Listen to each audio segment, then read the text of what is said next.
Hello दोस्तों, दरअसल के पिछले एपिसोड में हमने देखा कि यूहो ने एक लेवल 8 का डिकम्पोजिशन कैनन बना दिया था, जो कि एक बहुत ही सारा पावरफुल सोल गाइडेंस टूल है और उसी वजह से यूहो का लेवल भी अपग्रेड हो जाता है। वो अभी एक लेवल 8 का सोल गाइडेंस मास्टर बन चुका है। इसके बाद हमने देखा कि यूहो अपने दोस्तों और शेक एकेडमी के 2 एल्डर्स के साथ मिलकर टीचर तांगिया को बचाने के लिए टियानहुन एम्पायर के बॉर्डर की तरफ रवाना हो गया था। जहाँ जब ये लोग रास्ते में जा रहे थे तो इन्हें चारों तरफ सिर्फ तबाही तबाही देखने को मिली। मास्टर डियान यहाँ पर अपने डिसाइपल्स को समझाते हुए बताता है कि इस वक्त यहाँ पर सनमून एम्पायर की आर्मी 3 एम्पायर्स की आर्मी के साथ मिलकर बैटल लड़ रही है। हम लोगों को पूरी कोशिश करनी होगी कि हम इस बैटल के बीच में ना आए। हम लोगों का जो मिशन है वो है तांगिया को रेस्क्यू करके यहाँ से सही सलामत वापस लेकर जाना।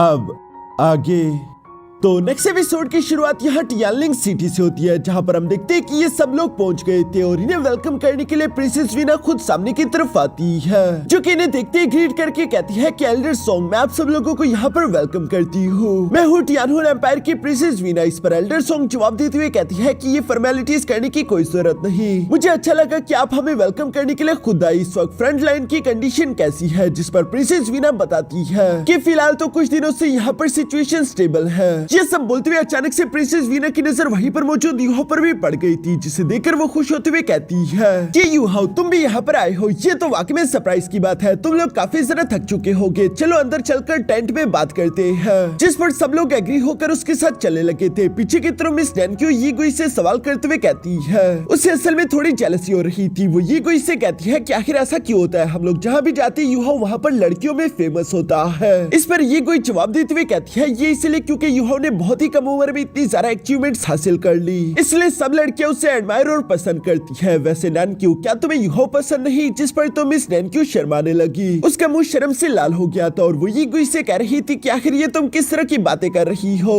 तभी मिस यांगनेन भी इन दोनों की बातें सुनकर इन्हें पलटकर जवाब देते हुए कहती है कि इस तरह की बातें मत करो। प्रिंसेस वीना की पहले ही मंगनी हो चुकी है, इन बातों से कहीं बिला वजह की प्रॉब्लम ना क्रिएट हो जाए। दूसरी तरफ हम देखते हैं कि प्रिंसेस वीना इन लोगों को बता रही थी कि जब सनमून एम्पायर ने हमारे टियानहुन एम्पायर पर हमला किया था तो उन्होंने हमारी कई सारी इंपॉर्टेंट टेरिटरीज पर हमला करके कब्जा कर लिया, जिसकी वजह से अब तो हम लोग जासूसी भी नहीं कर पा रहे। हम लोग चारों तरफ से soul detection soul guidance tool से गिरे हुए हैं, जिसकी वजह से हम लोगों को दुश्मन की चालों के बारे में कुछ भी पता नहीं चल पा रहा और ना हम लोग अपनी कोई प्लानिंग कर पा रहे हैं। अब तो जानते ही है कि sun moon empire soul guidance tools के हवाले में हमसे कितना सारा आगे है। एल्डर सॉन्ग भी उसकी ये सारी बातें सुन रही थी और वो यहाँ पर प्रिंसेस वीना से सवाल करते हुए पूछती है कि इस वक्त टियानहुन एम्पायर के पास कितने टॉप लेवल के फोर्सेस मौजूद है। जिस पर प्रिंसेस वीना थोड़ी उदास हो गई थी और वो एल्डर सॉन्ग को पास्ट के बारे में बताने लगी कि जब सनमून एम्पायर ने अचानक से हमारे टियानहुन एम्पायर पर हमला कर दिया था तो हम लोग तैयार नहीं थे। इस सरप्राइज अटैक में सनमून एम्पायर ने कई सारे लेवल 9 के soul guidance tools, humanoid soul guidance tools और इवल सोल मास्टर्स का इस्तेमाल किया, जिनकी वजह से शुरू में हमारे कई सारे पावरफुल सोल मास्टर्स मारे गए। साथ ही साथ इवल सोल मास्टर ने चारों तरफ कियोस मचा दिया था। हम देखते हैं कि बॉडी सेट के लीडर मास्टर डीबू से भी यहाँ पर बहुत ही बुरी तरीके से इंजर्ड हो चुके थे, जहाँ पर वो गुस्सा होते हुए कह रहे थे कि आखिर तुम लोगों की हिम्मत कैसे हुई हम पर इस तरह से सरप्राइज अटैक करने की। ये सब कहते ही हमें हवा में मास्टर जोंगली दिखाया जाता है, जिसे मास्टर डिबूसी कह रहा था कि जोंगली, क्या तुम्हें शर्म नहीं आती इस तरह धोखे से हम पर हमला करके जीत हासिल करने में? लेकिन मास्टर जोंगली तो एक इवल सोल मास्टर था जो कि बस सिर्फ खून खराबा और जीतना जानता है। इसलिए हम देखते हैं कि वो फौरन से अपने साइड को बाहर निकालकर मास्टर डिबूसी पर हमला करने लगा। दूसरी तरफ हम बॉडी सेट के बाकी के वॉरियर्स को भी देखते हैं, जो कि यहाँ पर अपनी पूरी जान लगाकर सनमून एम्पायर के आर्मी से लड़ने की कोशिश कर रहे थे। उनमें से आउटियान भी एक है, जो कि बहादुरी के साथ दुश्मनों से फाइट कर रहा था। तभी यहाँ पर हम प्रिंसेस वीना को भी देखते हैं, जिसकी जान खतरे में थी, इसलिए उसे यहाँ से एस्केप करने में उसकी मदद की जा रही थी। दूसरी तरफ हम देखते हैं कि ऊपर की तरफ मास्टर जोंगली धीरे धीरे करके मास्टर डिबूसी पर भारी पड़ रहा था, जहाँ वो मास्टर डिबूसी को हिट करते हुए जमीन की तरफ पटक देता है। तभी अचानक वहाँ पर बॉडी सेट का एक दूसरा एल्डर आ गया, जो कि कहता है कि मास्टर आप फिक्र ना करे, इसे मैं रोक कर रखने की कोशिश करता हूँ, तब तक आप यहाँ से निकल जाए। और ये कहती है उसने फौरन से अपने 9th सोल स्किल को एक्टिवेट कर दिया, जिसे purifying fist of all direction कहते हैं, और वो इसका इस्तेमाल करते हुए मास्टर जोंगली पर हमला करने की कोशिश करता है। मगर दूसरी तरफ हम देखते हैं कि मास्टर जोंगली तो उसकी सोच से बहुत ही ज्यादा ताकतवर था, जो कि अपने साइड के डेथ एक्सप्लोजन स्लैश टेक्निक्स का इस्तेमाल करते हुए उन फिस्ट को डिस्ट्रॉय कर देता है। इसकी वजह से वो एल्डर भी मारा गया। साथ ही साथ हम देखते हैं कि मास्टर जोंगली ने अपने इवल सोल मास्टर्स को ऑर्डर दे दिया कि बेरहमी के साथ कत्लेआम करना शुरू कर दो, यहाँ से कोई भी सर्वाइवर बचकर जाना नहीं चाहिए। जो सुनकर वो इवल सोल मास्टर्स बिल्कुल ऐसे ही करने लगे। दूसरी तरफ हम यहाँ पर बॉडी सेट के स्कल मास्टर को देखते हैं, जो कि अपने हाथों का इस्तेमाल करते वहाँ पर मौजूद इवल सोल मास्टर्स को जान से मार रहा था। उसे इतना सारा खतरनाक देखकर हम देखते हैं कि मास्टर ये यूलिन और साथ ही एक और इवल सोल मास्टर एल्डर दोनों मिलकर अपनी पावर्स को कंबाइन इस्तेमाल करते हुए स्कल मास्टर पर हमला करने की कोशिश करते हैं ताकि वो उसे जान से मार सके। स्कल मास्टर भी उन दोनों के हमले को ब्लॉक करने के लिए अपने बोन डिफेंस टेक्निक का इस्तेमाल करता है। यहाँ पर हम देखते हैं कि उसके खिलाफ दोनों ही काफी ज्यादा ताकतवर वॉरियर थे। स्कल मास्टर ने अपनी पूरी जान लगा दी थी। साथ ही वो मास्टर डिबूसी को आवाज देते हुए कहता है कि लीडर प्लीज आप यहाँ से जल्दी निकल जाइए। ये सब कहते हुए स्कल मास्टर सामने की तरफ मौजूद उस इवल मास्टर एल्डर को बुरी तरीके से इंजर्ड करके हिट करते हुए पीछे की तरफ हटा देता है। साथ ही साथ दूसरी तरफ हम यहाँ पर बॉडी सेट की एक और लड़की एल्डर को भी देखते हैं, जो कि अपने 9 सोल स्किल 1000 स्ट्रेंथ्स का इस्तेमाल करते हुए एक ह्यूमनॉइड सोल गाइडेंस टूल को पूरी तरीके से जकड़कर डिस्ट्रॉय कर चुकी थी। पर ये करके वो अभी फ्री हुई थी कि तभी अचानक सामने की तरफ से 2 और ह्यूमनॉइड सोल गाइडेंस टूल जो उस पर हमला करके उसे बुरी तरीके से इंजर्ड कर दिया। और इसी मौके का फायदा उठाकर एक दूसरे इवल सोल मास्टर ऊपर की तरफ से आते हुए तीसरी से उस पर अपनी तलवार से भी हमला कर देता है। इसके बाद हम बॉडी सेट की एक दूसरे बुढ़ाऊ एल्डर को देखते हैं, जिसकी एक आंख नहीं थी और वो एक शार्क जैसे बीस्ट के साथ फाइट कर रहा था। उसकी टेक्निक और पावर्स तो कमाल की थी, लेकिन फिर भी हम देखते हैं कि जैसे ही वो कमजोर पड़ा तभी अचानक पीछे से एक इवल सोल मास्टर अपने हाथ उसकी छाती में गुंसा देता है। साथ ही वो शार्क बीस्ट यहाँ पर उस एल्डर को भी निकल गया। इसी तरह करते हुए बॉडी सेट के और भी कई सारे एल्डर्स मारे जा रहे थे। प्रिंसेस वीना ये सब याद करते उदास होकर एल्डर सोंग को बता रही थी कि हमारी बॉडी सेट के पास टोटल 11 टाइटल डोलो सोल मास्टर हुआ करते थे, जिनमें से 3 ने उस हमले के दौरान अपनी जान को गंवा दिया और बाकी के 4 बहुत ही बुरी तरीके से इंजर्ड हो चुके हैं, जो कि लंबे अरसे तक हमारे लिए फाइट नहीं कर पाएंगे। उस जंग में हम लोगों ने अपने 75% फोर्सेस को भी गंवा दिया था। ये सब कहते हुए प्रिंसेस वीना इमोशनल होकर अपने लवर को याद करने लगी और साथ ही हमें पास्ट का वो सीन दिखाया जाता है जब प्रिंसेस वीना अपने कुछ साथियों के साथ मिलकर वहां से बाहर एस्केप करने की कोशिश कर रही थी। तभी अचानक मास्टर यी यूलिन ने इन पर हमला कर दिया। प्रिंसेस वीना के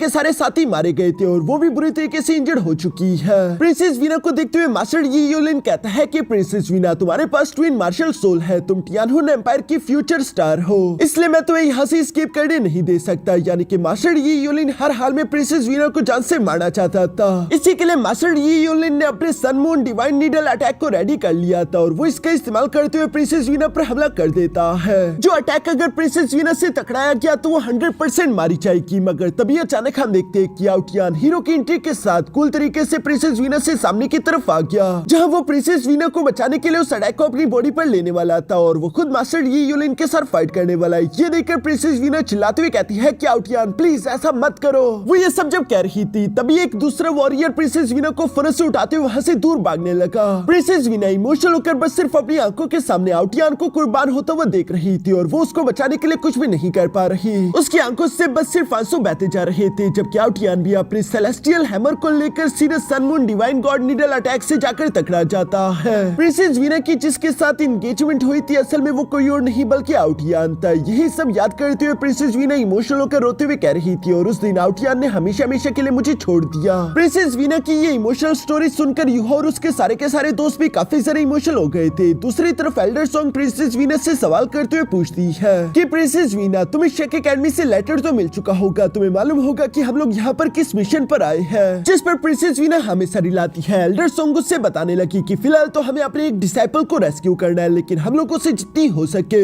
हम उतनी ही तुम लोगों की मदद भी करेंगे। जो सब बोलते हुए एल्डर सोंग यहीं पर मौजूद यूहो से कहती है कि यूहो इस सिचुएशन को सुनकर फ्रंट लाइन के बारे में आखिर तुम्हारी क्या सोच है। जो सुनकर यूहो खड़े होते हुए कहता है चूंकि प्रिंसेस वीना ने बताया कि इस वक्त फ्रंट लाइन पर जासूसी करना सबसे ज्यादा मुश्किल काम है, तो क्यों न सबसे पहले जासूसी से इस काम को शुरू किया जाए, जिसमें हमारे 2 टारगेट होंगे। पहला तो ये कि मिस तांगिया की लोकेशन की तलाश करें, दूसरा ये कि हमें सन मून एम्पायर की आर्मी के बारे में भी जासूसी करनी है ताकि टियानहुन एम्पायर को हमला करने और रेजिस्ट करने में आसानी हो सके। और वैसे भी जासूसी करने के लिए ज्यादा लोगों की दरकार नहीं है, तो अकेले मैं इस मिशन पर जाने वाला हूँ। जिस पर एल्डर सोंग खड़े होकर यूहो से कहती है कि नहीं मैं भी तुम्हारे साथ चलूंगी। ये सुनकर यूहो खुश होते हुए कहता है चूंकि एल्डर सोंग आप भी मेरे साथ चलने वाली है, फिर तो मेरे पास एक और आइडिया है जिस जिससे ये मिशन और भी जरा आसान हो जाएगा। यानी कि यूहो खुद को चारी की तरह इस्तेमाल करने वाला है। इसके बाद हम देखते हैं कि यूहो यहाँ सन मून एम्पायर के कैंप की तरफ बढ़ने लगा, जिसके ऊपर काफी सारे high altitude soul detection soul guidance tools मौजूद थे। यूहो जानते रहे कि जल्दी हेडक्वार्टर की तरफ से इस बात को डिटेक्ट कर लिया जाएगा कि कोई एक आदमी हमारे कैंप पर नजर रख रहा है, जो एक वॉरियर तो ज्यादा बड़ा खतरा नहीं, इसलिए वो यहाँ उसे एलिमिनेट करने के लिए कुछ ही वॉरियर्स को भेजेंगे। और यूहो की बात बिल्कुल सही थी, क्योंकि तभी अचानक हम देखते हैं कि यूहो के आसपास यहाँ पर रेड और ग्रीन कलर की इवल एनर्जी फैलना शुरू हो गई, जहाँ एक इवल सोल मास्टर अपने सेंट्रीपीड पर आते हुए कह रहा था कि मुझे लगा था कि कोई पावरफुल सोल मास्टर आया होगा, लेकिन देखो ये तो एक छोटा बच्चा है। उसी के साथ एक दूसरा इवल सोल एल्डर भी यहाँ पर आते हुए कह रहा था कि हाँ ये बच्चा तो काफी कमजोर है, ये तो सिर्फ सोल डोलू लेवल का कल्टीवेटर है। टियानहुन एम्पायर लगता है कि बौखला चुका, जो कि इतने कमजोर वॉरियर को जासूसी करने के लिए भिजवा चुका है। यूहो भी यहाँ पर इन दोनों इवल सोल मास्टर एल्डर्स को अपने सामने देखकर उनमें से एक को पहचान किया था। जो इवल सोल मास्टर एल्डर सेंट्रीपीड पर खड़ा है वो असल में कोई और नहीं बल्कि अलायंस एल्डर मास्टर नैनगोंग है, जिसकी पहले भी अंडरग्राउंड सोल गाइडेंस कंपटीशन में यूहो के साथ मुलाकात हो चुकी थी। और वो यूहो को पहचानते हुए कहता है कि तुम तो टांग वू हो ना, मुझे याद आया मैं तुमसे पहले भी मिल चुका हूँ। जिस पर यूहो मुस्कुराते हुए कहता है कि मास्टर नैनगोंग मिले हुए काफी अरसा हो गया। इस पर मास्टर नैनगोंग गुस्सा होते हुए कहता है कि तुम मुझे स्कॉर्पियन टाइटल डोलू सोल मास्टर कहकर पुकारो, यही मेरा टाइटल है। जो सब कहते हैं उन्होंने अपनी पावर्स अनलीश करना शुरू कर दी थी। दूसरी तरफ हम देखते हैं कि सेकंड एल्डर भी अपनी पावर्स को अनलीश करते हुए कहता है कि मैं हूँ फाल्स फेस डोलू। ये दोनों ही टाइटल लेवल डोलू सोल मास्टर थे। दूसरी तरफ यूहो इन दोनों के सामने मासूम बनते हुए कहता है कि मैं तो बस एक मामूली सा जासूस हूँ, आखिर मुझे मारने के लिए सन मून एम्पायर ने तो इतने पावरफुल एल्डर्स को क्यों भिजवा दिया। जिस पर मास्टर नैनगोंग गुस्सा होते हुए कहता है कि पिछली बार अंडरवर्ल्ड सोल गाइडेंस कंपटीशन के दौरान तुमने हमसे कई सारे रेयर मेटल्स चुरा लिए थे, और ये योलिन के sun moon divine god needle की तो बात ही नहीं कर सकते। वो एक लेवल 9 का बहुत ही सारे डेंजरस सोल गाइडेंस टूल है, जिनमें से एक को लेकर तुम अपने साथ चले गए थे। आज मैं देखता हूँ कि तुम यहाँ से कहाँ भागते हो।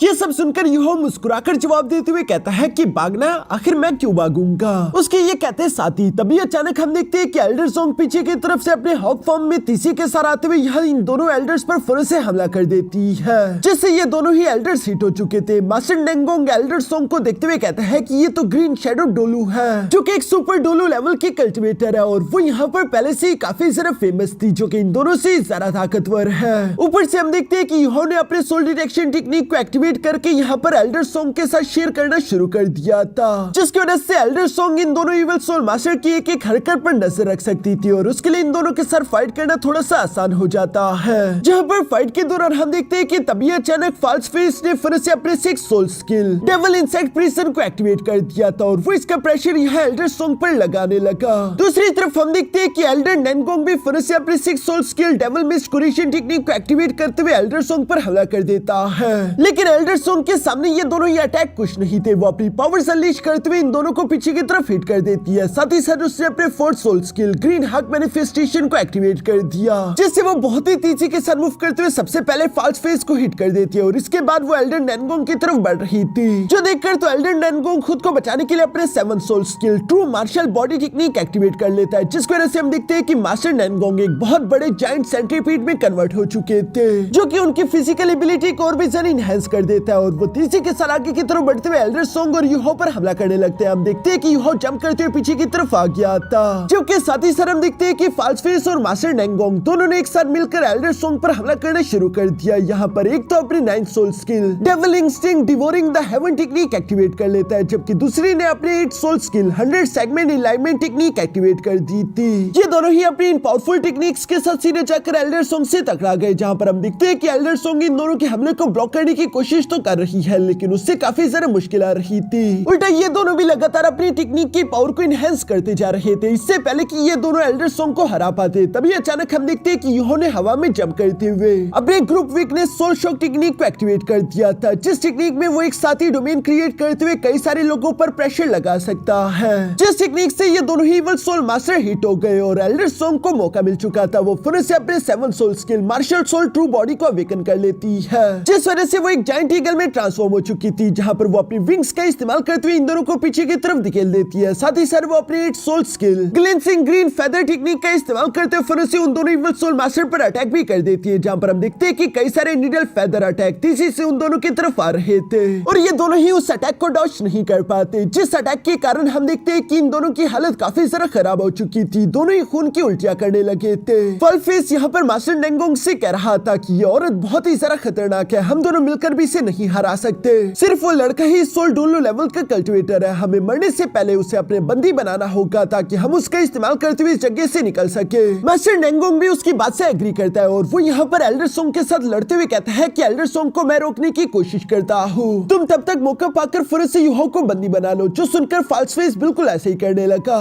जब एल्डर सोंग यहाँ नेंगोंग के साथ फाइट करने में मसरूफ थी तो वो तेजी के साथ इसी मौके का फायदा उठाकर यूहो की तरफ बढ़ने लगा ताकि वो उससे पकड़ सके और एल्डर सोंग चाहकर भी उससे फॉलो करते उसके पीछे नहीं आ पा रही थी क्योंकि उसके रास्ते में नेंगोंग खड़ा था। हम देखते हैं कि फाल्सफेस ने यहाँ पर अपने soul skill devil insect domain technique को क्रिएट करके फिर से यूहो पर हमला कर दिया, जिस डोमेन के अंदर हम देखते हैं कि कई सारे पॉइजनियस इंसेक्ट्स ने चारों तरफ से यूहो को घेर रखा है और वो सारे के सारे इंसेक्ट्स यूहो पर हमला करने लगे। यूहो भी उनके अटैक से बचने की अपनी पूरी कोशिश कर रहा था। तभी अचानक हम देखते हैं कि फाल्सफेस यहाँ पर अपने soul shadow poison technique activate कर देता है, जिस टेक्निक में हम देखते हैं कि सारे के सारे पॉइजनियस इंसेक्ट एक साथ ही यूहो पर कूद पड़े। यूहो भी उन सभी इंसेक्ट्स के अटैक को ब्लॉक करने के लिए अपनी बॉडी के आसपास अपनी डेस्टिनी आई की पावर्स का इस्तेमाल करते हुए एक बैरियर बना देता है, मगर यह भी काफी नहीं था। इसलिए हम देखते हैं कि यूहो अपनी डेस्टिनी आई की पावर्स का इस्तेमाल करते हुए सोल शॉक टेक्निक क्रिएट करने लगा और यूहो ने वो सोल शॉक की एनर्जी सारी की सारी अपने पंच में इकट्ठा कर ली थी, जहां पर हम देखते हैं कि यूहो जोर से जमीन पर पंच लगाता है और इसी वजह से यूहो के आसपास जितने भी पॉइजनियस इंसेक्ट्स थे वो सोल शॉक टेक्निक की वजह से मारे गए। ये करने की वजह से अब यूहो के सामने फाल्सफेस बिल्कुल ओपन खड़ा था, इसलिए हम देखते हैं कि यूहो अपने 6 soul skill soul snatch technique को भी एक्टिवेट कर लेता है, जिस टेक्निक से हिट करते हुए यूहो ने फाल्सफेस की बॉडी से उसकी सोल तक को बाहर की तरफ निकाल लिया था। हालांकि वो एक टाइटल डोलो सोल लेवल का मास्टर है। ये देखकर तो फाल्सफेस को भी अपनी आंखों पर यकीन नहीं आ रहा था। वो अब बस सिर्फ यहाँ से निकलना चाहता है। वो फौरन से खुद पर काबू करते हुए अपने 5th सोल स्किल फल शैडो इंजेक्टरी टेक्निक को एक्टिवेट करके तेजी के साथ जमीन के अंदर घुसते हुए वहां से भागने की कोशिश करने लगा। फिर दूसरी तरफ यूहो से भागने नहीं दे सकता। वो अपनी डेस्टिनी आई की पावर से फौरन अपनी डेस्टिनी सोरो टेक्निक एक्टिवेट कर देता है, जिसके अंदर से एक पावरफुल एरे निकलते हुए सीधे जाकर जमीन को हिट कर देती है और इसी वजह से मजबूरन फाल्सफेस को बाहर की तरफ आना पड़ा। वो इस वक्त बहुत ही ज्यादा डरा और घबराया हुआ लग रहा था, लेकिन दूसरी तरफ यूहो रुकता नहीं बल्कि वो अपने लेवल 8 की डीकंपोजिशन कैनन को भी बाहर की तरफ निकाल लेता है, जिसे यूहो यहाँ पर पहली बार इस्तेमाल करते हुए फिर से फाल्सफेस पर हमला कर चुका। हालांकि वो एक title level Douluo soul master था, पर फिर भी हम देखते हैं कि सिर्फ एक ही पावरफुल एरे से वो हिट होते वहीं पर खाक में बदल जाता है। इससे हमें मालूम होता है कि ये लेवल 8 की डीकंपोजिशन कैनन कितनी ज्यादा डेंजरस थी। मास्टर नेंगोंग भी यूहो की ये टेरिफाइंग पावर देखकर हक्का बक्का रह गए थे, इससे पहले कि वो खुद को संभाल पाते। तभी अचानक एल्डर सोंग ने उस पर भी हमला करते उसे इंजर्ड करके हरा दिया, जिसे पकड़कर एल्डर सोंग यहाँ यूहो के पास आने लगी। साथ ही सर वो अपने मन में सोच रही थी कि यूहो सिर्फ सोल डोलो लेवल पर है, लेकिन फिर भी उसकी कॉम्बैटिबिलिटी से title level Douluo soul master को हराने के बराबर हो चुकी है। कहना पड़ेगा कि ये आदमी वाकई में एक मॉन्स्टर है। एल्डर सोंग जब ये सब सोच रही थी, दूसरी तरफ हम देखते हैं कि यूहो अपने गोल्ड इलेक्ट्रोलक्स के थ्रेशोल्ड को बाहर की तरफ निकालते हुए अनडेड स्पेक्ट्रल रेल्म के गेट को ओपन कर देता है, जिसे ओपन करते यूहो एल्डर सोंग से कहने लगा कि चलो हमें अंदर चलना चाहिए। एल्डर सोंग भी नेंगोंग की बॉडी लेकर फिर से स्पेक्ट्रल अनडेड रेल्म के अंदर इंटर कर गई, जहां स्पेक्ट्रल अनडेड रेल्म के अंदर इन लोगों ने मास्टर नेंगोंग को बांधकर नीचे की तरफ पटक दिया था। वो जब होश में आया तो वो इस जगह को देखकर काफी ज्यादा सरप्राइज हो जाता है। उसे समझ नहीं आ रहा था कि आखिर वो कहां पर है। उसे लग रहा था कि कहीं वो मर तो नहीं गया, क्योंकि ये जगह उसे हेल की तरह दिखाई दे रही थी। पर तभी अचानक एल्डर सोंग उससे कहती है कि तुम्हें क्या लगा था कि मैं इतनी आसानी के साथ तुम्हें मरने दूंगी। जो सब बोलते हुए एल्डर सोंग काफी गुस्से के साथ धीरे धीरे से उसी की तरफ बढ़ने लगी। साथ ही साथ वो यहाँ पर अपनी ईगल फ्लेम को एक्टिवेट करते हुए मास्टर नेंगोंग की बॉडी को उस फ्लेम से जलाने लगती है, जिसकी वजह से मास्टर नेंगोंग की सोल पावर बहुत ही तेजी के साथ कम होती जा रही थी और वो चिल्लाते हुए कह रहा था कि आखिर तुम ये क्या कर रही हो, इस तरह से तो मेरे मेंडेरियस तबाह हो जाएंगे और मैं हमेशा के लिए एक नकारा बनकर रह जाऊंगा। जिस पर एल्डर सोंग जवाब देते हुए कहती है कि इस कल्टीवेशन को हासिल करने के लिए तुमने बहुत सारे लोगों की जान ली होगी, मैं तो बस सिर्फ इंसाफ कर रही हूँ। तुम्हें तो शुक्र अदा करना चाहिए कि मैंने तुम पर रहम किया। मैं तुम्हें पूरा चांस से नहीं मार रही, सिर्फ तुम्हारे मेंटेरियस तबाह कर रही हूँ। मगर इस दुनिया में कल्टीवेशन को खोना सबसे बड़ी तकलीफ थी, इसलिए हम देखते हैं कि मास्टर डेंगोंग फनन यहाँ पर एल्डर सॉन्ग से माफी मांगते हुए कहता है कि प्लीज मुझे बख्श दो, मुझे मेरी सोल पावर रखने दो, तुम जो कहोगी मैं वो सब करने के लिए तैयार हूँ। यूहो उसकी ये बातें सुनकर सामने की तरफ आते हुए कहता है कि तुम तो ज़ीशुई एलायंस के एक रिस्पेक्टेड मास्टर हो ना, मैंने सोचा नहीं था कि तुम इतने सारा कमजोर होंगे। जिस पर मास्टर डेंगोंग यूहो से कहता है कि यूहो प्लीज मेरी जान बख्श दो, मैं अपनी कल्टीवेशन को खोकर हमेशा के लिए बेकार नहीं होना चाहता, प्लीज मुझ पर रहम करो, तुम जो कहोगे मैं वो सब करने के लिए तैयार हूँ। जो सब बोलते वो इनके सामने बो डाउन कर रहा था। साथ ही सर वो कहता है कि मेरी मार्शल सोल एक हेवनली स्कॉर्पियन की है, मैं दूसरे इवल सोल मास्टर्स की तरह नहीं हूँ जिन्हें खुद की सोल पावर इंक्रीज करने के लिए लोगों के सोल को डिवोर करना पड़ता है। मैंने अपनी कल्टीवेशन जर्नी में अभी तक ज्यादा लोग नहीं मारे, तो प्लीज मुझ पर रहम करो, मैं इतना भी बुरा नहीं हूँ। जो सब सुनकर एल्डर सॉन्ग यहाँ पर गुस्से के साथ मास्टर डेंगोंग से सवाल करते हुए पूछती है कि अच्छा मुझे होली स्पिरिट चर्च की इंफॉर्मेशन चाहिए, मुझे बताओ कि उसमें कितने मेंबर्स और एल्डर्स हैं। जिस पर मास्टर डेंगोंग ने बताना शुरू कर दिया था। वो कहता है कि होली स्पिरिट चर्च की सुप्रीम फाउंडर है मिस यी ज़ीशुई, जिसे डेड गॉड डोलू के नाम से भी जाना जाता है। उनके नीचे होली स्पिरिट चर्च के लीडर और डिप्टी लीडर आते हैं, जिनमें से लीडर तो है मास्टर जोंगली और डिप्टी लीडर है मिस फेंगलिंग। उन्होंने भी अपने साथ 2 होली मेडन्स रखे हुए हैं, जिनमें से एक तो सिल्वर ग्रास होली मेडन है और दूसरी है मिस याओटाओ, यानी कि एक मिस तांग्याती और दूसरी मिस याओटाओ। जिसके बाद आते हैं होली स्पिरिट चर्च के टॉप 8 एल्डर्स और वो 8 के 8 एल्डर टाइटल लेवल डोलू सोल मास्टर्स है। मैं भी उन्हीं 8 एल्डर्स में से एक हूँ। इसके बाद होली स्पिरिट चर्च के पास एक सर्वेंट हॉल भी है, जिसमें 12 सर्वेंट्स है जो कि हमारे लिए ऑनरेबल गेस्ट है और वो सारे के सारे सर्वेंट्स ही एक से बढ़कर एक खतरनाक है। जिन 12 के 12 सर्वेंट्स को सिर्फ सुप्रीम फाउंडर यी ज़ीशुई कमांड कर सकती है और उन 12 सर्वेंट्स के हेड का नाम है ब्लैक ड्रैगन मास्टर लोंग ज़ियाओ याओ। सर्वेंट हॉल का हर एक कल्टीवेटर ही बहुत ही ज्यादा खतरनाक है। इवन कि हमारे 8 एल्डर्स में से जो सुपर डोलो टाइगर स्कॉर्पियन डोलो ज़ेंगपेंग है वो भी यहाँ पर सर्वेंट हॉल के टॉप 5 में नहीं आ सकता। यानी कि अगर इस तरह से कैलकुलेट किए जाए तो होली स्पिरिट चर्च के पास 20 से भी ज्यादा title level Douluo soul masters है और साथ ही साथ होली स्पिरिट चर्च के पास 2 लिमिट डोलो मास्टर्स भी है, जिन दोनों की पावर तो इस पूरे के पूरे डोलो कॉन्टिनेंट में सबसे ज्यादा स्ट्रॉन्गेस्ट है और वो तो तुम लोग जानते ही होंगे। यहाँ पर मास्टर डेंगोंग ने सारी इन्फॉर्मेशन बता दी थी और इसी इन्फॉर्मेशन के साथ हमारा ये एपिसोड यहीं पर खत्म हो गया।